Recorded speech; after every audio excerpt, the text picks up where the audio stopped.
All right, welcome back to the channel.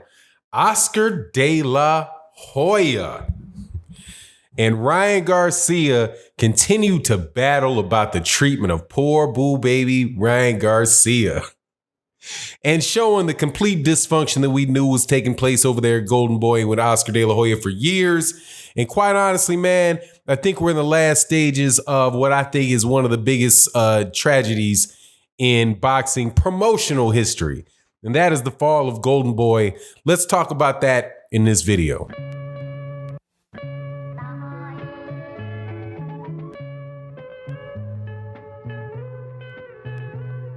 All right.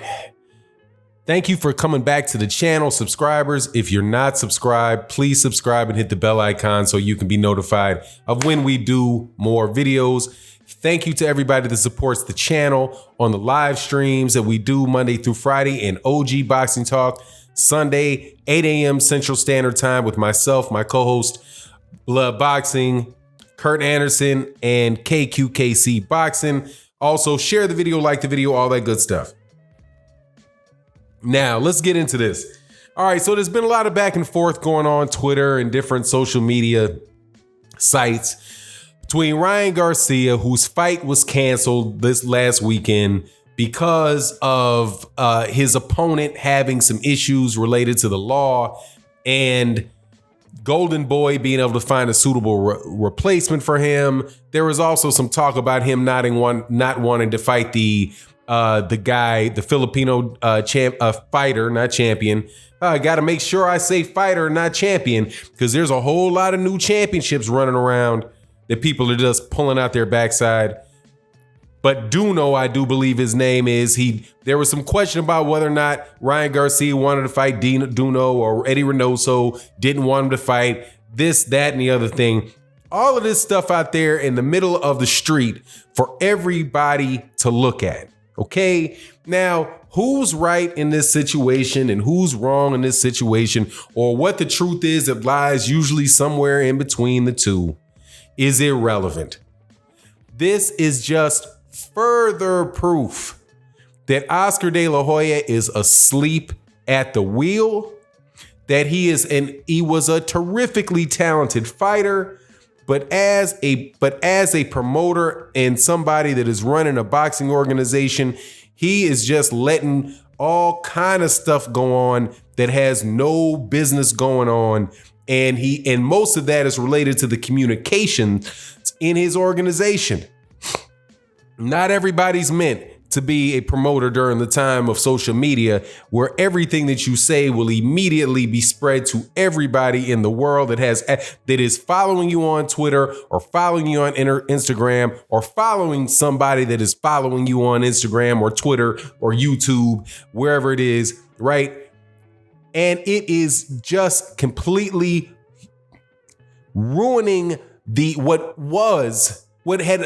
is putting the final knife in an organization that really had an opportunity to be something special. If you guys don't recall, let me remind you, the Golden Boy Promotions, what is now the PBC, Premier Boxing Champions, that has contract with Showtime, contract with Fox, is the only organization that's currently that are doing airing pay-per-views for multiple fighters that are doing well, by the way. I'm not talking about just cost-cutting pay-per-views, but I'm talking about pay-per-views that are doing 350,000, 350,000, 400, 500,000 pay-per-views, right? With Errol Spence Jr., with Manny Pacquiao, with Deontay Wilder, having millions of the most popular, most watched fights in boxing right now on Fox, where you have guys like Jermall Charlo and Jermell Charlo and Khalid Plant, and these guys doing bigger numbers on Fox than people are doing on ESPN or people had been doing on HBO for several years before they went defunct. All of that was at one point in time underneath and included in Golden Boy Promotions. They started off with a partnership, from what I recall, a partnership between Oscar De La Hoya, who was the golden boy, who was at a time in boxing, he was the biggest pay-per-view star in boxing. He was involved in these incredible, and I just got to admit, I wasn't the biggest fan of Oscar De La Hoya as a person. As a fighter, he was a very good fighter. He fought everybody. He fought Felix Trinidad. He fought Shane Mosley. He fought Bernard Hopkins. He even fought Manny. He even went back down in weight to fight Manny Pacquiao. He fought Felix Sturm at 160 pounds. This guy was at a time between the time of Floyd Mayweather, between the time of the decline of the heavyweights, the Evander Holyfields, Mike Tyson's, and Lennox Lewis's, and the rise of Floyd Mayweather Jr., he was the biggest star in boxing. And he partnered with Bernard Hopkins. He partnered with Shane Mosley. They had Golden Boy, I think it was Golden Boy East, Golden Boy West, or some different variations of the same company. They partnered with Floyd Mayweather Jr. and Mayweather Promotions to do a series of fights on Showtime that really built that $200 million contract. This guy had everything, man. This guy had an organization that was easily the biggest, most successful promotional company in the world. Far outstripping what you see right now out of Top Rank. Far outstripping what you see out of Matchroom Boxing. And it all went away because this guy was asleep at the wheel. He did not know. First of all, he was adversarial with Floyd Mayweather Jr. I couldn't understand why he would continually have fighters fight Floyd Mayweather Jr. And it's like every time that there was a fight scheduled for Floyd Mayweather Jr. and some fighter that Oscar De La Hoya or Golden Boy was promoting, that Oscar De La Hoya would pick against Floyd Mayweather. He would talk bad about Floyd Mayweather Jr.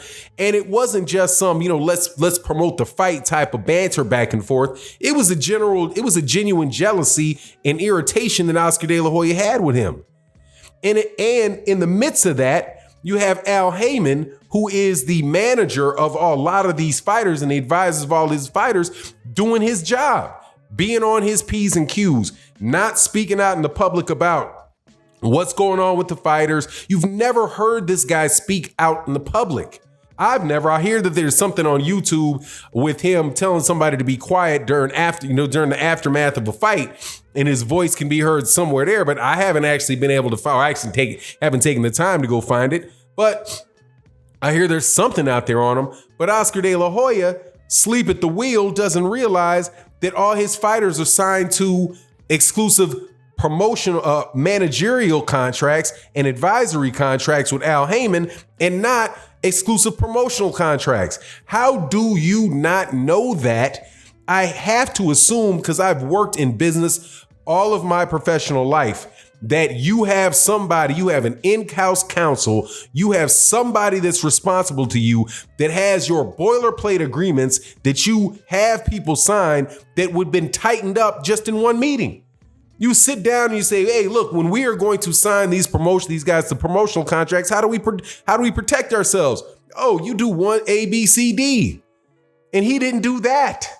And winds up having some of the best fighters that are in boxing today just walk away after he goes into his his private life problems that are well documented, that, all kind of fishnets and spatulas, all kind of craziness out there. You're, showing up to press conferences clearly inebriated. Man, it is just, as much as I didn't like Oscar De La Hoya, because I'm being straight with it, I didn't like Oscar De La Hoya. He lost me on that he lost me on that lawsuit that he wouldn't let go, that he and Bob Arum filed against Al Heyman for a violation of the Sherman Act and the Ali Act, which just on his face was ridiculous.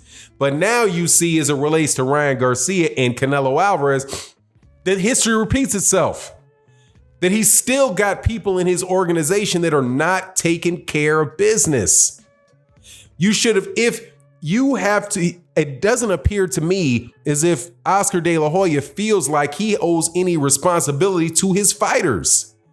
that to take care of his fighters, to not just promote his fighters, but just to make sure that their fighters are being taken care of and being respected. And you could hear that in what was said by Abner Mares a few years ago after Abner Mares because Abner Mares was one of the guys that left Golden Boy. It wasn't just the black fighters. It was guys like Abner Mares as well. It said, look, I'm loving how I'm treated over here at the PBC. I'm treated with respect. I'm not treated like a piece of meat like I was over there at Golden Boy. So anyway, man, I'm telling you, this is going to happen again. Canelo Alvarez, if Canelo Alvarez signs with Eddie Hearn or Canelo Alvarez, don't be surprised if Canelo Alvarez is done. Because what does Canelo Alvarez even need out of Oscar De La Hoya now that DAZN is just paying him a flat fee? What are you promoting? You promoting to the 400? He's already been promoted. Anyway, it is what it is. I fully expect Ryan Garcia and Canelo Alvarez at a point to be gone. Golden Boy, Canelo Alvarez is 80% of the revenue for that company. And Ryan Garcia, if they did him right, could probably be another 5%. But hey, man, it is what it is. Let me know what you think in the comment section. And with that, I'm out. Peace.